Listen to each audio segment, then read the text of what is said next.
Tonight, for the first time and only on Denver 7, three sisters molested by a Colorado Catholic priest are breaking their silence. Their stories expose an ugly reality behind the stained glass of Denver's Archdiocese.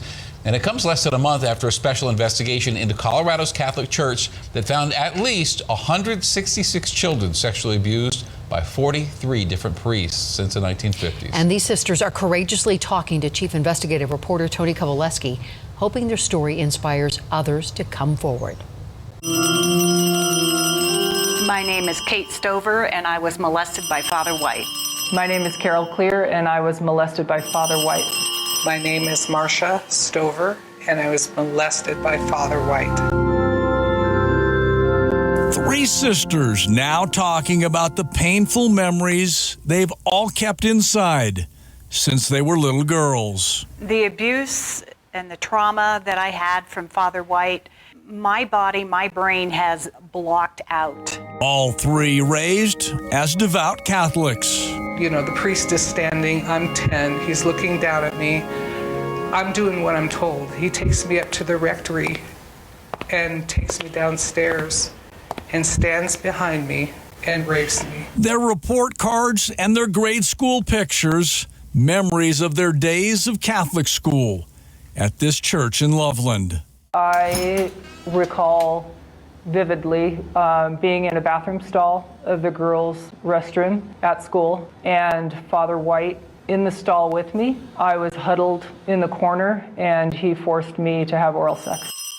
This is the priest the three sisters accuse of violating their childhood. Father Robert White was described in this report as the most prolific known clergy child sex abuser in Colorado history. I know for a fact that I'm not listed in there, and I should be. She's talking about this list, the state's report, of at least 63 confirmed victims of Father White. They know about me and the abuse that Father White and when I was at school. In fact, the Special Master's recently released report does not include any of the three sisters, a report that graphically details Father White's trail of terror. Molestations that continued for 21 years at 6 different parishes. The report says, quote, the Denver Archdiocese knew from the outset of White's career that he was a child sex abuser. I was abusing kids before I was born. They facilitated it, as you say. They covered it up. We can't trust them after what they did. He had a list of kids that he had abused that the Denver Archdiocese knew about, and it's documented in letters back and forth. Letters that provide disturbing proof of the cover-up by the Archdiocese. This 1963 letter includes, Father White must leave the parish immediately because of the wide knowledge of his offenses in St. Catherine's Parish and Holy Family School. In 1965, the letter reads, because of boy troubles, I felt it best to get Father Robert White out of Colorado Springs immediately. He was moved at least 11 times in 33 years. He would only last 2 or 3 years in a parish before they were worried that parents were going to talk or that there would be a scandal. This 1961 letter reads, I questioned as to possibility of scandal, and he is satisfied there is no danger.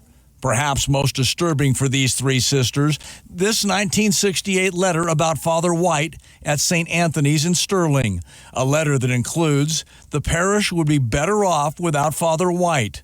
The letter concludes, Father White should not be assigned to a parish where he will be involved with a school. 8 days later, this letter informed Father White he was transferred to St. John's in Loveland. That letter in Sterling warned that he shouldn't be around kids.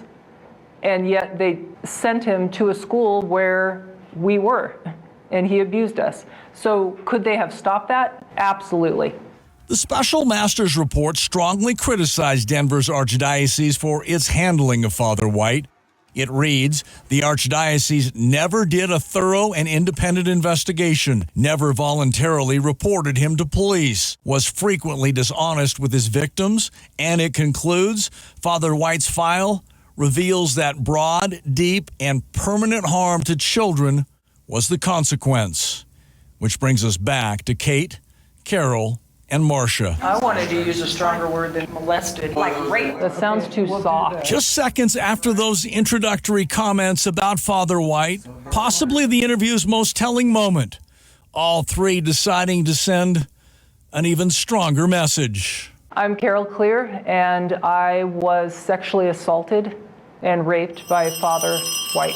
My name is Kate Stover, and I was sexually abused by Father White.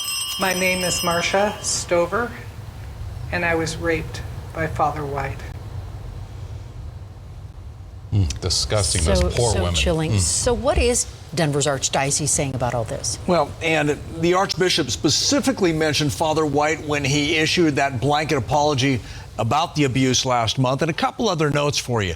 Denver's Archdiocese finally removed Father White in 1993 following his 3 decades of abuse. Father White passed away in 2006. And also in 2015, after mediation, Carol and the diocese reached a financial settlement. Kate and Marcia have recently filed claims against the church, all three telling me money will never heal the lifelong pains caused by Father White. I'm Chief Investigative Reporter Tony Kovaleski.